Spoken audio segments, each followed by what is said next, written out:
So welcome everybody to our virtual lecture. This is my first experience to do a lecture online. So hopefully everybody will help me to go through this. We will have a good time all together.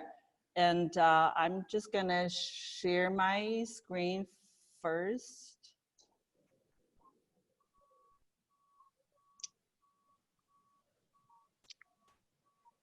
Okay, great. So welcome to our virtual lecture, the Odyssey of the Order of the Green Jade Pagoda. For some of you who have already met me before, I'm Tong Yun-yin, the curator of Asian art at the Lazardon Museum of Lapidary Art. And today we are also joined by our educator, our geologist, Sarah Kurz. She will not only provide the technical support for our program, but also will coordinate the questions. Hi everybody, welcome. Yeah, that's Sarah. Welcome, Sarah, thank you for your help. So our lecture today is using a webinar format. And also for your questions, you may submit your question throughout the program, and please use the bottom Q&A box, the chat box at the bottom of your screen to enter your questions throughout the program. And Sarah will coordinate the Q&A section, so I will answer it at the end. I will leave 10 to 15 minutes to answer all the questions. So without further ado, let's start our journey with this Green Jade Pagoda. And also to minimize any distractions, I will stop video, but you can see the screen. So in today's lecture, I'm going to talk about this set of jade carving that it's not only represent the greatest achievement of technique mastery and artistic sophistication, but also has a very unique life story.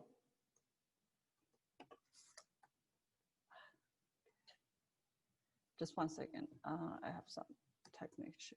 Okay, so for those who have been to our museum, you must be very familiar with this image. This is the Order of the Green Jade Pagoda displayed in the customized glass case in our gallery. The museum acquired this piece in 2018, and it has been the crowning jewel of the whole collection and attracted many visitors since the museum relocated to the current building in last November.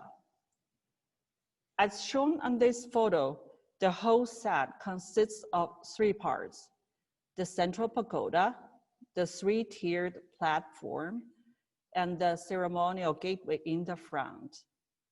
There are also some small carvings on display on the platform and 2 lions in front of the gateway. This pagoda set is about 5 foot tall. The diameter of the base of the central pagoda is 13 inches. The whole site weighs about 75 pounds and is made up of more than 1,000 individually carved pieces. For example, if you look on the top of the pagoda, you see the very delicate chains. Those chains is each carved from a single block of jadeite. And the bells hung in the corner of the eaves are also carved from the same block of jadeite that used for the roof.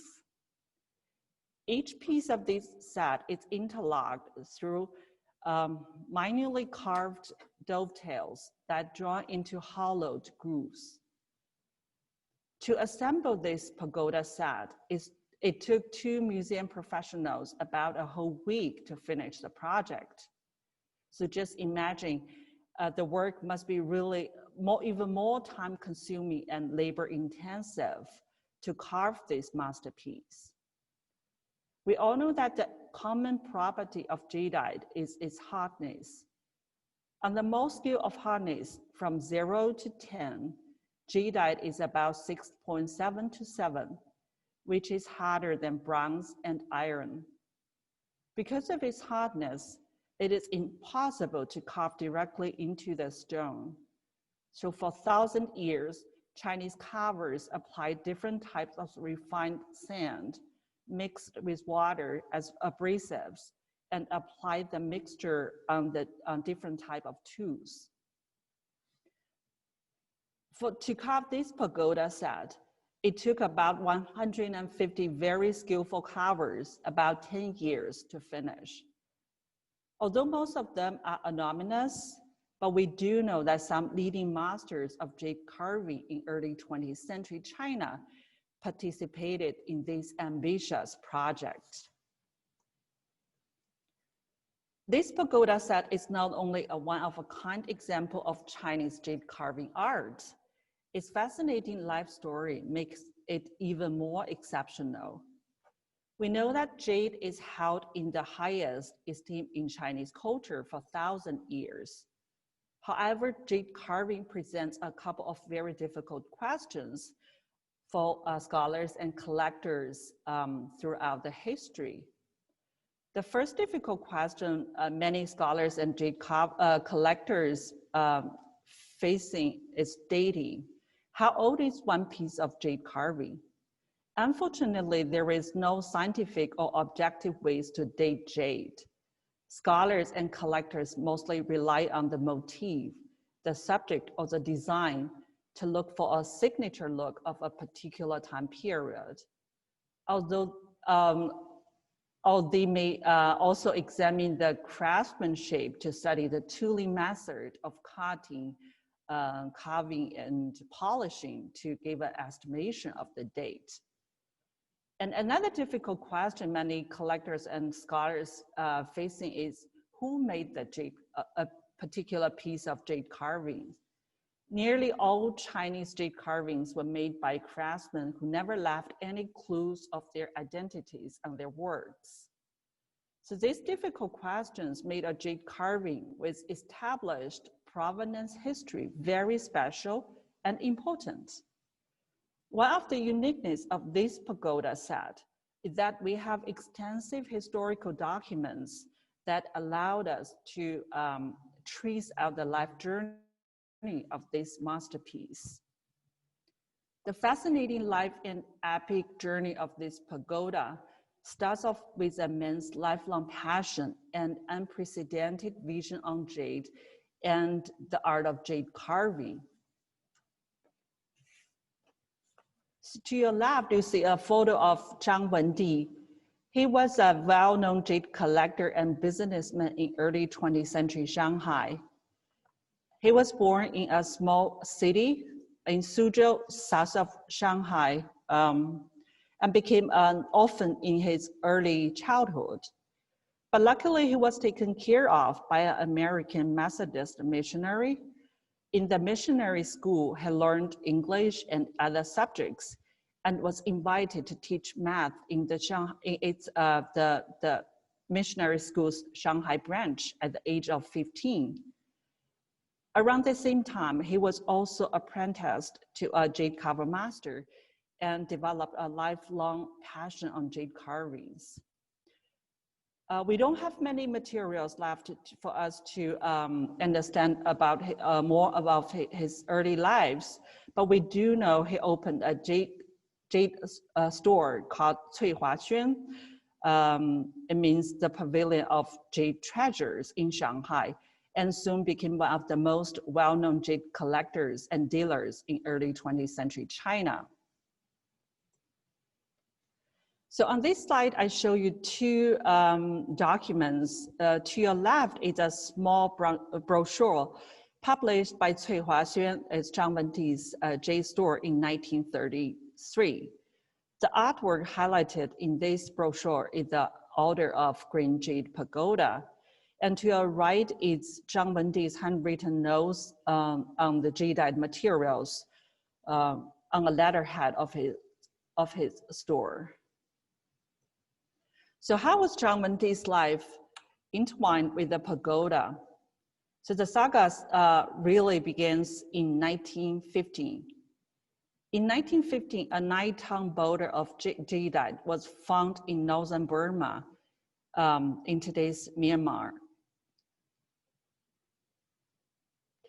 The mine, at that time, the mine was owned and managed by 2 Chinese businessmen. So the word of this find would soon spread out among Chinese jade collectors. And this 9-ton boulder was later cut into 13 pieces and transported first to Bangkok in Thailand, then to Hong Kong. And after that was purchased by Mr. Zhang Wendi and was transported to Shanghai. So this is a photo taken from Zhang Wendi's daughter's book, The Magnificent Chinese Jade Pagoda. And it shows Zhang Wendi taking this photo with his friend in 1917 in Guangzhou, a city next to Hong Kong. So it was probably taken during his trip to Hong Kong to purchase all these jade materials. So after having the stones transported to Shanghai, Zhang Wendi did something very unusual in the eyes of his contemporaneous collectors. Instead of further cutting the pieces into smaller sizes and making them into personal ornaments or some smaller carvings, he decided to take full advantage of the material and transform it into something that's symbolic in design, artistic in shape, and perfect in technique.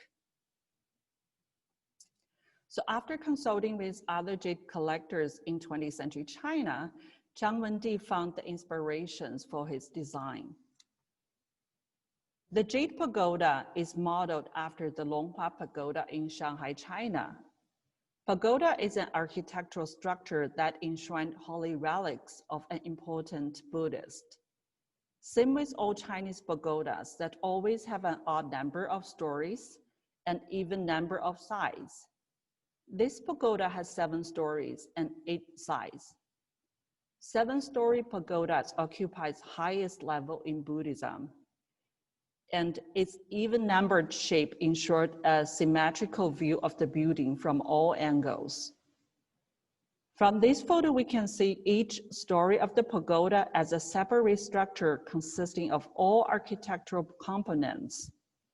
The top of the pagoda is crowned with a miniature finial composed of a long central pole passing through a few discs to symbolize spiritual ascendance beyond the secular world. And this 3-tiered teak wood platform is an imitation of the rammed earthen terrace of the Hall of Supreme Harmony in Forbidden City, the Imperial Palace from 1421 to 1911 in Beijing, China. Sitting in the center of the Forbidden City, the Hall of Supreme Harmony, where the throne of emperors locates, is the most iconic building in the entire Imperial Palace. It served as the grand stage for the imperial rituals and ceremonies. The terrace is lined with white marble balustrades, and the 3-tiered teakwood platform is enclosed by 400 miniature jade railings. And from this detailed photo, we can see that the railings is decorated with Chinese character shou, which means longevity. Stairways ascend to the upper level from 3 sides, and the pieces running down the middle of the front stairways are carved with 9 dragons. In addition to their shared structures, the small carvings on the altar of the green jade pagoda also copied after those placed on the terrace in the Forbidden City. For example, we can see the sundial is as a symbol of the emperor's authority over timekeeping, and the pair of storks and tortoises symbolize happiness and longevity. Now let's take a look at the 3rd architectural structure of the green jade pagoda set. The gateway standing detached from the pagoda and the platform is called Palao in Chinese. 3 entryways served as the ceremonial archway for the buildings behind it. This gateway, this jade gateway, shows striking resemblance to the gateway on the northern bank of Kunming Lake in the Summer Palace in Beijing. The Palao is an assemblage of 55 individual carvings and heavily decorated with dragons and auspicious flowers on the beams. 3 inscribed plaques are seen from the front. The central plaque reads number 1 under heaven. The right one reads layers of jade, and the left one is carved green. Zhang Wendi cherished this carving very much from the very beginning. So on these slides, I show you 2 documents, which are 2 handwritten assembled instructions written by Zhang Wendi. The left one is in Chinese and the other one is in English. So we can see as a very beginning of his instruction, he emphasized, be sure to handle it gently, slowly, and carefully. Never assemble it in a hurry. So even before the whole pagoda set was finished, it captured a lot of attention. In a letter dated March 18, 1933, Julian Arnolds, the US consulate in Shanghai at that time, who was at that time coordinating the Chinese exhibit at the Century of Progress Exposition in Chicago, he wrote in this letter, he gave a very detailed description of the pagoda set. As he said, this pagoda set was the most beautiful object of art that he had beheld during his 30 years in China.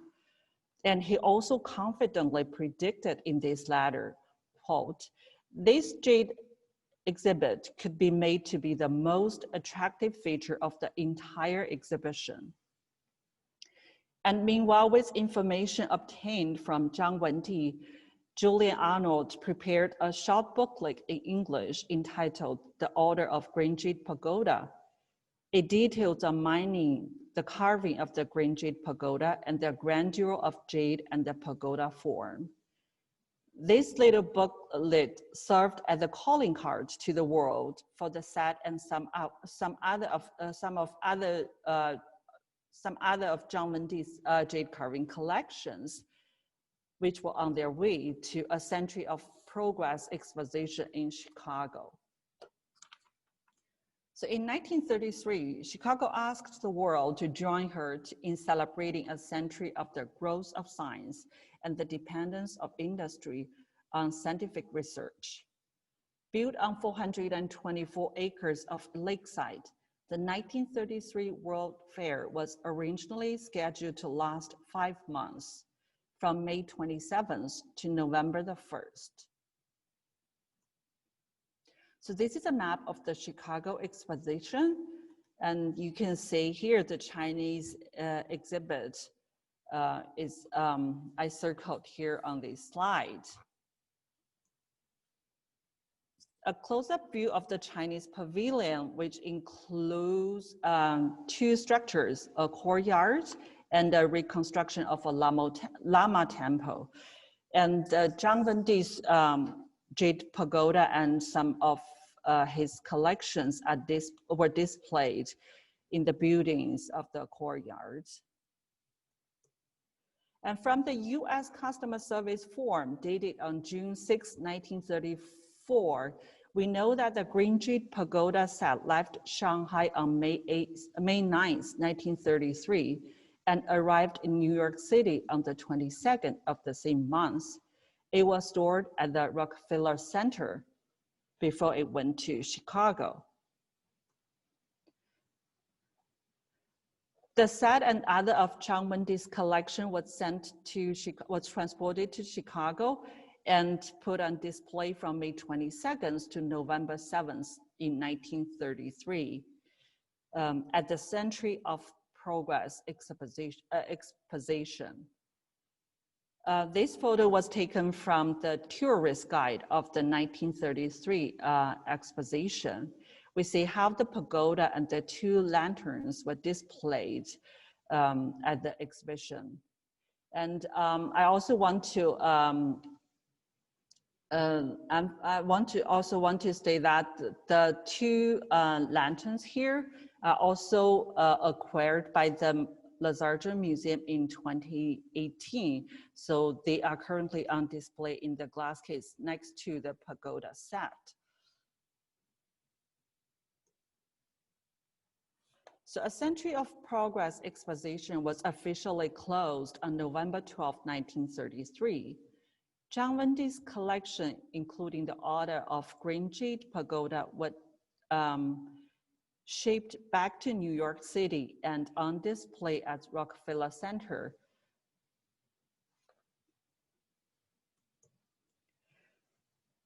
So this is a video clip introduce the pagoda set for that exhibition.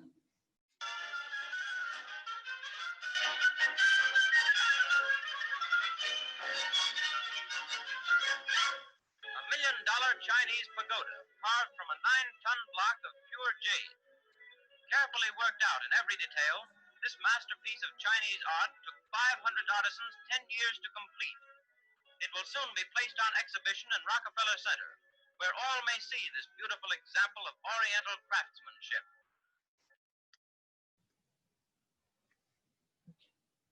So the exhibition at the Rockefeller Center was initially scheduled from November 13th to January 31st in 1934. However, at the Century of Progress exhibition was extended in 1934. Zhang Wendi ended the New York show earlier in December and had his collection transported back to Chicago.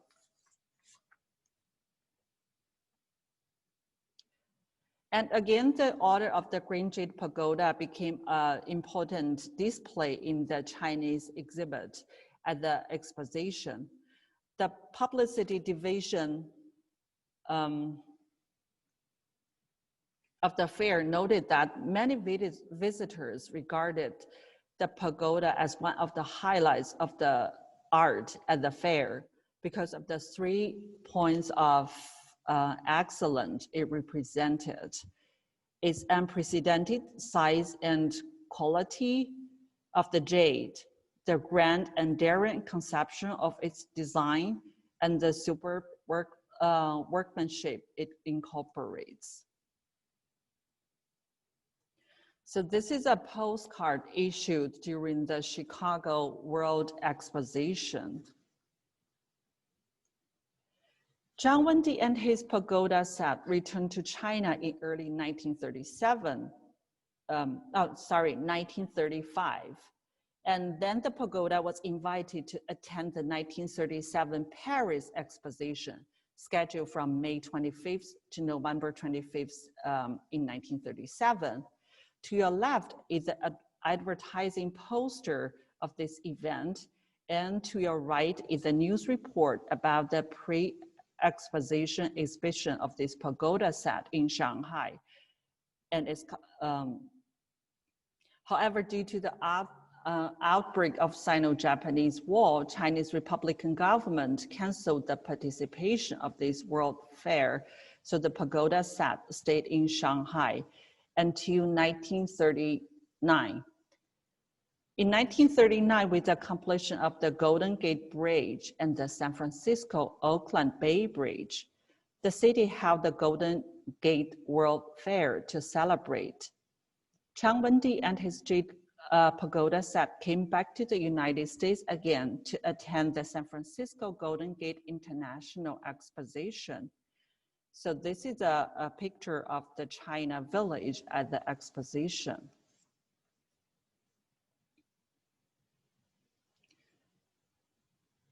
At the acceleration of the war, Zhang Wendi decided to use the pagoda as an icon to represent peace. The exhibition, so this is another postcard issued during this San Francisco Golden Gate exposition. After the San Francisco World Fair, Zhang Wendi and his Jade Pagoda stayed in the United States. The pagoda set was displayed at various venues along the Pacific coast in the following years to help raise money for Chinese war orphans during the Second World War. And this is some photos of the Chinese Americans are taken with a pagoda set during these decades. On the top left is a photo showing the first Chinese American actress, Huang Liushuang, Anna May Wang, with a pagoda set. And the bottom one is when the pagoda was on display at the Glendale Civic Auditorium. The right photo was taken in 1943 with a girl from a Chinese store in Chinatown in San Francisco. After being exhibited in Stockton in 1955 in California, the pagoda was placed in storage and relatively forgotten. In 1961, Zhang Wendi passed away. According to his will, the Jade Pagoda and some of his collections was to be given to the American people in the name of his ancestors.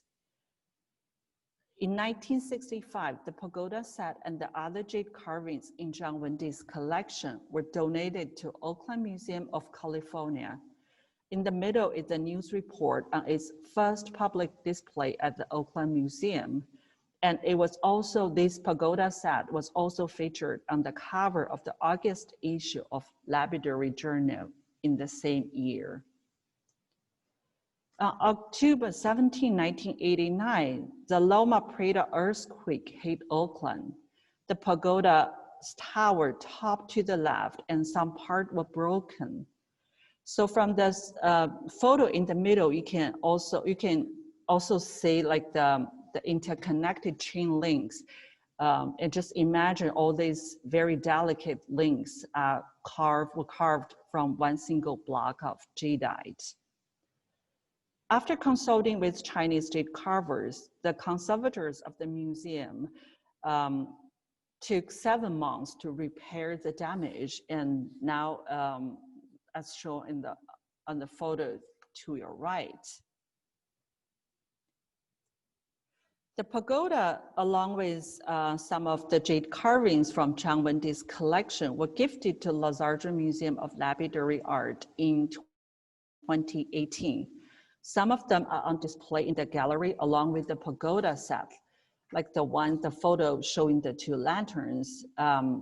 These 2 lanterns were displayed at the Chicago Exposition in 1933 and 1934. So these are some other examples from Zhang Wendi's collection, which you can also see in our galleries. So I would like to end our program with a recap of the amazing routes of the Green Jade Pagoda set across 2 continents over the past century.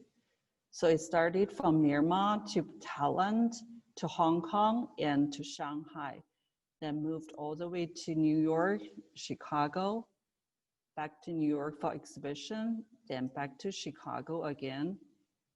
It went back to China, and came back to San Francisco in 1939 and traveled along the West Coast. Finally, it found its permanent home in west suburb of Chicago at Lazardra Museum of Lapidary Art. So that's all I'm gonna talk about this pagoda set for today. And I hope this lecture would provide a new layer of information that will help you to get a much fuller understanding of and appreciation of this masterpiece. So now I'm gonna come back. I will start reading. Okay, now I'm back. Do we have any questions? I would like to answer any questions you may have. don't have any questions, but thank you for all of the background. There were parts of it that I hadn't heard about put all together in one piece. Oh yeah, thank you. Thank you very much for your support. And so for everybody who didn't, who can see this dance video on the screen.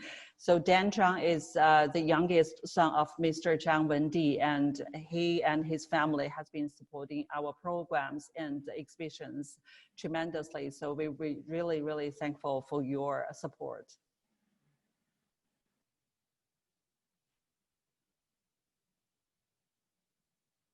Okay, thank you so much, everybody, for joining me, for being at my first virtual lecture. And I hope after this lecture, you want to come back and see this pagoda set again and to tour our beautiful galleries. And we are open, so welcome to, and I look forward to seeing you again.